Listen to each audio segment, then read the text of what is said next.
कसूर की मिट्टी में बाबा बुल्ले शाह के लहजे की मिठास और कशिश रची हुई है। कहते हैं कि अगर कसूर की मिट्टी को जुबान मिल जाती तो मोहब्बत के तराने गाने लगती। इस सरजमीन के एक मौसीकार घराने में 21 सितंबर 1926 को मदद नामी शख्स के घर एक लड़की पैदा हुई जिसके गले में एक खास वस्फ था। इस गले को सुरों का सागर कहा जाए तो ज्यादा मुनासिब होगा।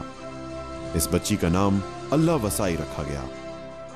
इसकी दो बड़ी बहनें भी गाने से खास दिलचस्पी रखती थीं और उनकी आवाजें भी अच्छी थीं, मगर अल्लाह वसाई की बात ही कुछ और थी।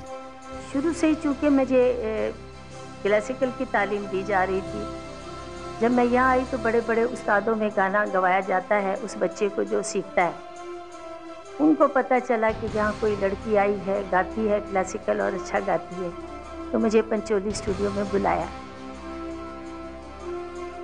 मेरी उम्र उस वक्त 9-10 साल की थी, मगर उन्होंने जब फरमाया कि बेबी अपना गाना सुनाओ, तो मैंने उन्हें पीलो की ठुमरी, प्यारे रसिया बिहारी सुनो बिनती हमारी, मैंने सुनाया। और वो मुझे कहने लगे, भाई तुम तो अपनी उम्र से ज़्यादा गाती हो। बहुत मुझे प्यार किया और कह लगे, लो अब हम तुम्हें अपनी पिक्चर में क्लासिकल गाने की तान से शुरू कराएंगे। मैंने कहा बहुत अच्छा, सुनाइए, जल्दी सुनाइए। कल के क्या जाओगी? मैंने कहा भला बताइए। तो वो कहने लगे, एक गाना उन्होंने मुझे गवाया गुलबकाली फिल्म में।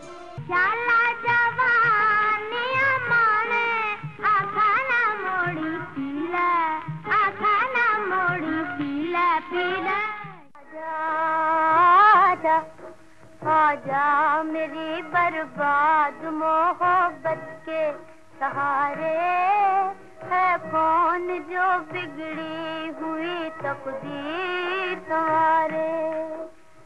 आजा आजा आजा मेरी बर्बाद मोहब्बत के सहारे, है कौन जो बिगड़ी हुई तकदीर तुम्हारे।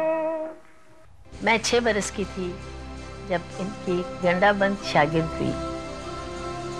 गंडाबंद आप समझ गए होंगे, जो शागिर्द किए जाते हैं उनको पहले यहाँ वो मौली बांधी जाती है। 6 बरस की थी मैं, और तब से अब तक जो कुछ मैं गाती हूँ वो अल्लाह पाक की मेहरबानी और आप लोगों की दुआओं से इन्हीं का सीखा हुआ गाती हूँ। और आज तक मैं इनका एक दिन भी जुदाई का नहीं बर्दाश्त करती और इन्हीं के साए में रहना मेरी ज़िंदगी है। जिस दिन मैं समझती हूँ मैं इन्हें छोड़ दूँगी, तो जैसे मैंने गाना छोड़ दिया। मुझे इनसे बेइंतहा मोहब्बत है, मगर इनको नहीं। अल्लाह वसाई ने कम सिनी में बरे सगीर के नामवर उस्ताद फजल हुसैन की शागिर्दगी इख्तियार की, जो उस्ताद गुलाम मोहम्मद उर्फ गामा के मोहसिन व मुरब्बी उस्ताद थे। लाहौर में अल्लाह वसाई, ईदुन और हैदर बांदी तीनों बहनों ने एक थिएटर में काम करना शुरू कर दिया और उनके गीतों की वजह से इस थिएटर का नाम पंजाब मेल पड़ा। एक रोज उस्ताद गुलाम मोहम्मद अल्लाह वसाई को उस दौर की नामवर गुलकारा अख्तरी बाई फैजाबादी के घर ले गए और अपनी शागिर्द अजीज के गले की तारीफ की। अख्तरी फैजाबादी ने बच्ची से कुछ सुनने की फरमाइश की। अल्लाह वसाई ने तान छेड़ी तो अख्तरी बाई हैरत के समंदर में डूब गई। अख्तरी बाई ने उस्ताद गामे से कहा, यह बच्ची मेरे सुपुर्द कर दो, मैं इसको अपने साथ बंबई लेकर जाऊंगी, जहां इसका मुस्तकबिल संवर जाएगा। 1935 में जब ये बहनें दोबारा कलकत्ता गईं, तो उन्हें किसी तारुफ की जरूरत नहीं थी। उनकी मधुर आवाजें पंजाब में जादू जगाने के बाद अपनी खुशबू कलकत्ता तक ले आई थीं।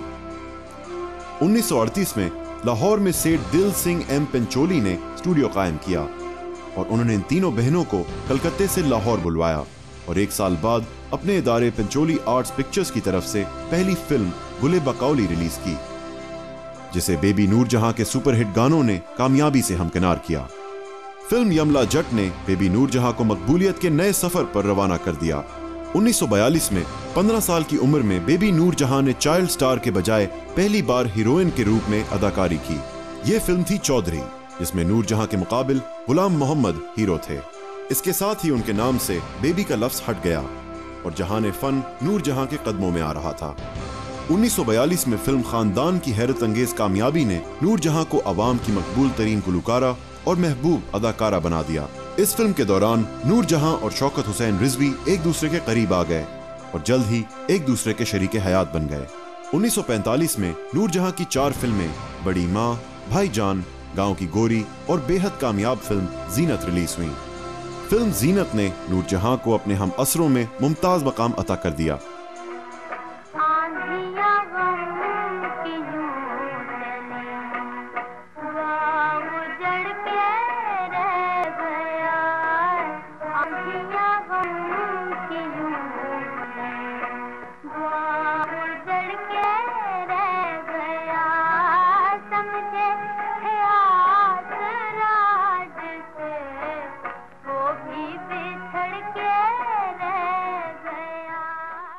उन्नीस सौ 1947 में नूरजहां ने अपने जाती इदारे शौकत आर्ट प्रोडक्शंस के बैनर तले फिल्म जुगनू बनाई, जिसके हिदायतकार शौकत हुसैन रिजवी थे और इस फिल्म में नूरजहां के हीरो दिलीप कुमार थे।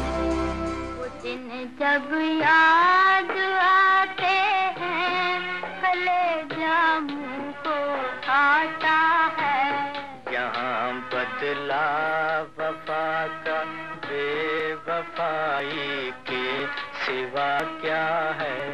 बुला लो वो जमाना तब के अपना बनाया था, भुला दो ना मैं उल्फत जब तुम्हारे लाप आया था। जिंदगी को गम का तुम जिंदगी को गम का फसाना बना गए, आंखों में इंतजार की दुनिया बता गए।